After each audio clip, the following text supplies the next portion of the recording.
Hey everybody, how's it going? Welcome back to my best version of me. My name is Coy. So on today's video, I put together 8 tips on how to repair your credit. So if you guys are like me, you know that at one point, a long time ago, there was a point that I was so ashamed to run my credit because my credit score was only like a 400. And I've worked really hard over the years to get it to where it is now, to where I don't have to worry about running my credit anymore. So that's why I wanted to help you guys get to that point to where you don't have to worry about running your credit. So like I said, I have 8 tips to help you repair your credit, or at least get your score up a few more notches and hopefully help you out. So without further ado, number 1 is pay your bills on time. I know you guys are like, Coy, seriously? Like, pay your bills on time? I'm serious though. Pay your bills on time. You have no idea how many people are not paying their bills on time. So many people out there are caught up in distractions and life and husband, wife, kids, school, everything. So many distractions that they literally forget to pay their freaking bills. I mean, and then sometimes you have, people that it's like, look, I'd rather, I want to take this girl out, but I only have enough money to take her out. I don't really have enough money to pay my electrical bill right now. I'll pay that on the next check. I'm going to take her out right now. So you take that girl out. Everything goes good. Boom, you hit it off. She wants to come back to your place. You come back to your place. Guess what? You ain't got no power because you didn't pay your power bill. So that's not going to look good. So like I said, just be responsible. We're all adults. We know what we got to do when we got to do it. But if you forget, then, do what I do. I go to my Google Calendars. I set a reminder that I got to pay this bill on so-and-so day. And then the default alarm would remind you like 10 minutes before. But what I do is I just go under the defaults and I just go to custom and I just set it for 1 day. So it will remind me a day before whatever it is that I got to pay is due. So, that's all you got to do. Set a calendar reminder. It will save you so much headache. And I do that for everything. I do that for appointments, bills I got to pay, things that I want to watch on TV, certain shows that I don't want to forget. Google Calendars is my best friend. I put everything through Google Calendars. So do that. Whatever bills you got coming up, put it on Google Calendars. You'll never forget to pay it again. Boom, done. Number 2, if you have credit cards, stay below your limit. Stay below your credit card limit. I cannot emphasize this enough. When you get when a credit card company sends you a credit card, they want to know that you know how to budget your money correctly and responsibly, and that you can have that credit card and be responsible with it. So, for example, if your credit card is, let's say you have a credit card limit of $1,000. So 10% of that $1,000 is $100.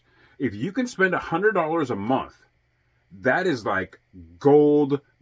You are in like, credit card company is going to love you if you only spend 10% of your credit card. Now, the way I look, okay, all right, I'm trying to figure this out. I'm so excited about this part. Okay, 10% is what they want to see you stay under. 20% is okay. It's not a big deal. 30% is really the furthest that you want to go up the ladder of available credit.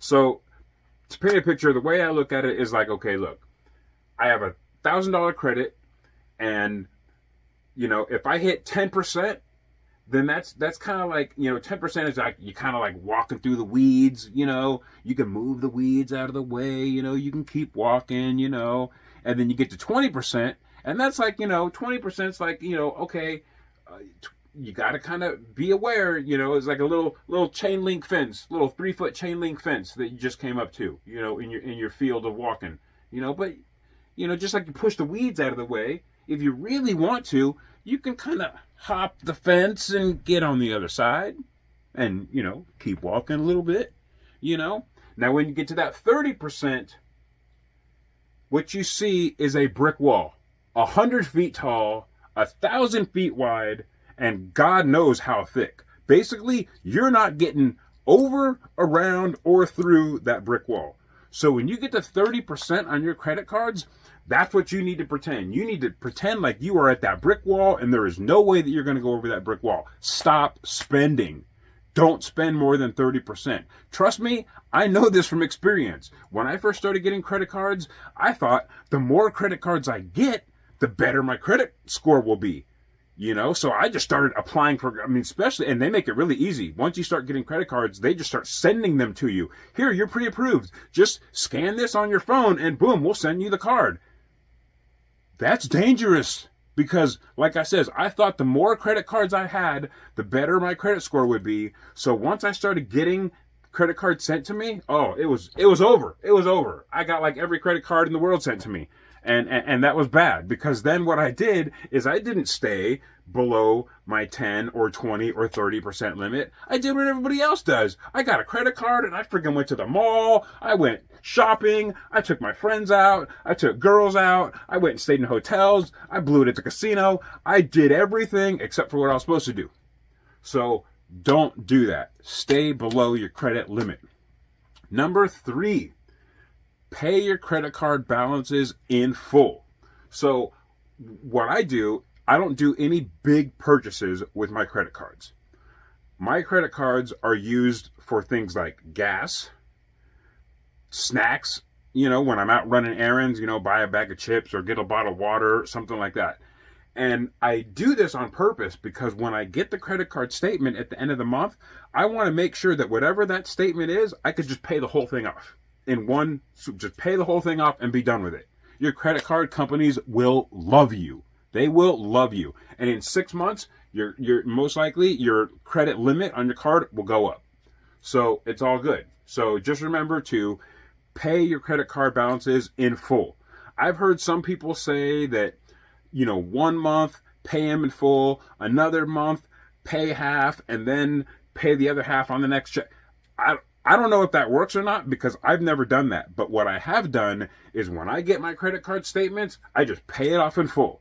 So if it's a $40 bill, I pay it off in full. If it's a $75 bill, I pay it off in full. So whatever you're spending your credit card on, keep a mental note that you need to be able to pay that off in full when the bill comes. And that's where you have to look at your paychecks also. You know when that bill's due. You know when your paycheck's going to arrive. So make sure that you say, okay, this is when the bill's due. This is when my paycheck arrives. I have to make sure that I have enough money to cover this bill until my next paycheck. Like I said, you have to be responsible. We're all adults. We all know how to be responsible. So just be responsible and pay your credit card balances in full. Number 4.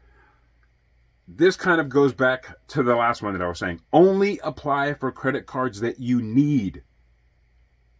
Let me say that again. Only apply for credit cards that you need. Not want. Need. Like I said, I got 1 credit card. I got 2 credit cards. Next thing you know, I had 10 credit cards. I don't need 10 credit cards. I only need 1 or 2. But I was dumb and I was thinking, oh, I know what I'm doing. And I just went and just, like I said, 10 credit cards. Yeah, don't get 10 credit cards. Don't do that. So, where am I at? I lost thingy. Okay, number 5, I think we're at. Okay, if you cannot get a credit card, if your credit is bad, don't be ashamed of that because my credit was bad once. Everybody's credit was bad once. But I'm trying to give you tips to help you get it better. So, if you have bad credit, there's a couple options what you could do. You can either get a secured user to put you on their credit card. So, for example, my mom has a credit card. My mom knew at the time that I was trying to repair my credit. So she says, hey, look, Coy, I'll put you on my account and put you on as an authorized user. They'll send you a credit card with your name on it, but I only want you to use that for small things. Basically, she was like, just use it for emergencies only. So I used it for gas and for snacks, and then I paid that off. Every time she got the bill, I would give it to her. She'd pay it off. After 6 months of doing that, her credit card company ended up sending me my own credit card to get, and then I had my own credit card, my own account, my own card, everything, my name, everything. So that's one way that you can get your credit up there to where you can get a credit card in your name. Now, let's say, for example, you don't know anybody that can be an authorized user. You're like, Coy, look, I want to repair my credit. I'm hearing what you're saying, but I don't know anybody. My family is all back east or back north or passed away or whatever. I don't have any family. I don't have any friends that can add me on to their card as an authorized user. So what do I do? Good question. I'm going to tell you what to do. A lot of credit card companies out there offer what they call a secured credit card. So literally, like, just about every credit card company out there has a secured credit card. You can actually go into Google and just Google how to get a secured credit card. All these different companies will come up. Chime, Discover, Visa, Experian, like Diners Club. There's so many that offer secured credit card. What a secured credit card is it's basically a credit card with a security deposit on it. So let's say, this company sends you, you want to get a secured credit card with, credit A, whatever, So you contact credit A. They tell you, okay, send us $300 deposit, and that $300 we will hold, and that will be your limit. So you send them the $300. They put that on a card. They send you the credit card. Now your balance is $300. So you can use that $300 however you like. I still recommend staying in the 10, 20, 30% of that $300 limit. Now I know you're thinking 10% of $300, that's nothing. I know it's nothing, but they know it's nothing also, but they want to see if you're going to be responsible with your money and your credit card. Because let's face it, at one point you didn't have a credit card. So how did you get by? How did you spend money on gas and all that stuff? So now that you have a credit card, they're going to watch, and they want to see just how responsible or irresponsible you are with your credit. So, once again, consider a secured credit card. Like I said, my mom put me on her credit card, but I also wanted to reach out and get my own credit card while I was on hers before I had actually proved myself to her bank. So at that point, I seeked out, I don't know if that's a word, but that's what I'm saying. I seeked out another credit card company, found that they had a secured credit card. I did everything that they told me. I sent them the $300, everything, got them the credit card. Now, when you get your secured credit card, it's the same thing as an unsecured credit card in the way that if you are responsible with paying your bill for 6 months to a year, depending on the credit card company, they will automatically raise your limit probably from 300 to 600 or 300 to 900. But now that 600 or 900 is going to be an unsecured credit card. So you're not going to have that limit anymore. Like now it's an unsecured credit card. But that's also where you got to be very careful, because that's where I made my mistake. Once I figured out, oh, it's unsecured now. Oh, wow. Sky's the limit. Boom. Maxed out. Bad. Don't do that. Don't max your cards out. Okay. I'm losing track of this. Okay, let's just say number 7. I think we're on number 7. Dispute any errors on your credit. So, okay, you can actually contact Experian, TransUnion, or Equifax. Those are the 3 credit bureaus. Experian, TransUnion, and Equifax. You can contact those 3 companies individually, and by law, they have to give you a free copy of your credit report. You get 1 free copy per year. So contact each of those companies. They will send you a credit report with everything on your credit, and then you can go through that, and you could look and say, okay, this is my bill. I need to pay this off. What is this? This is not mine. So if you find something that's not yours, then the contact information for that credit company will be right there. You can contact them. Most likely you're going to have to write them a letter. They don't do any of this stuff over the phone. You're going to have to write them a letter. But you write them a letter and you tell them that you're disputing yada, yada, yada on your credit. And to my understanding, they have 30 to 45 days to resolve the issue with you. Otherwise, they have to remove it from your credit. So it was worth it. So like when I started repairing my credit, my mom was helping me write these companies and just say, hey, look, I found this on my credit. I don't think this is right. Could you please look at it, or please give me more information and let me know if this is valid or what's going on? And then let's say you send that out on the 1st. If you don't hear from them by the following 1st of the next month, they have to take it off your credit report. They have 30, I want to say 30 days, but I think I saw somewhere up to 45 days. So I'll say 30 to 45 days. But if they don't take it off your credit in 30 to 45 days, then if they don't respond to your inquiry within 30 to 45 days, then they have to remove it from your credit. And I have had like 3 things taken off my credit because of that. I wrote them, I didn't hear back, it got removed from my credit. I double checked it and it's gone. So you got to do your due diligence. You can't expect them to just be like, oh, okay, well, we're going to do everything and we'll just send you a text when everything's done. No, you got to do your due diligence. You have to contact them. You have to write the letter. You got to stay on top of things. You know, you got to be responsible with it. So that's about all that I have. If you feel like you're getting anything out of this video at all, please give me a like and share it or subscribe to the channel. I'm going to be putting out more videos like this every week. And also, I guess that's about it. I'm sitting here trying to figure out what else to say. I guess that's about it. So thank you for watching my best version of me. My goal is to help everybody level up to the best version of them. That's you. So thank you for watching, and I will see you guys in the next video. And that's it. Peace. Love you. Okay, real quick, I have some bonus material for you. So, good ways to monitor your credit and to help you stay on top of your credit and everything is you need to download a couple apps, or download one of 2 of these apps. Either Experian app in the App Store or Credit Karma in the App Store. Both of these offer a free version and they both offer a paid version. I am a paid version of Experian, and I do the free version of Credit Karma. Experian, I'm going to say Experian is my favorite. Experian tells you exactly what you have to pay in order for your credit to go up. Credit Karma will do the same thing. Credit Karma, for example, will say, hey, look, if you want your credit score to go up 3 points, then pay this next amount on your next bill. It's very precise, and it'll tell you exactly what you need to pay.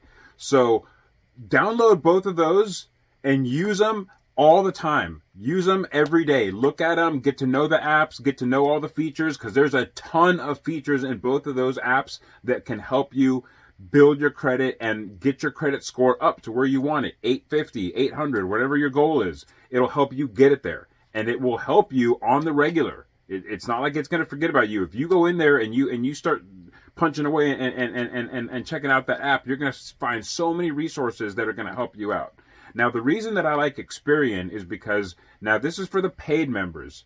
I think, I can't remember without looking at my statement, but I think it's like $20 a month or something like that. I don't think it's more than $25 a month for Experian. And I love Experian because they have a feature when you pay that you can go on there and you can lock your credit. So nobody, if they ran your credit, if somebody tries to run your credit without your approval, you'll get a notice from Experian saying, hey, somebody's trying to run your credit. But at the same time, let's say you're going to go buy a new car and you got pre-approved from your bank, or you just want to go and have them run your credit and see if you're going to get approved for this car. Now, when you go there, you have to unlock your credit. You have to remember to go into the Experian app, put your password in there, go under, I can't remember the setting, go under where your credit is locked. It'll say credit lock, and you just hit that and it'll unlock your credit. It'll immediately send you a text and send you an email letting you know that your credit is now unlocked. It's open to the world. Don't worry about that, because basically, if you don't unlock your credit when you're trying to get a loan, you will get denied. I don't care if you have an 850 credit score. If your credit is locked in Experian and you go run your credit, whoever's running your credit will get denied. So that's a good thing, though. That's a good thing, because it prevents a whole lot of BS when it comes to your credit and identity fraud and all that stuff. So that's my bonus tip. Thanks for watching, and this is my best version of me, and I'm helping you get to the best version of you. And I'll see you in the next video. Thanks for watching. Peace.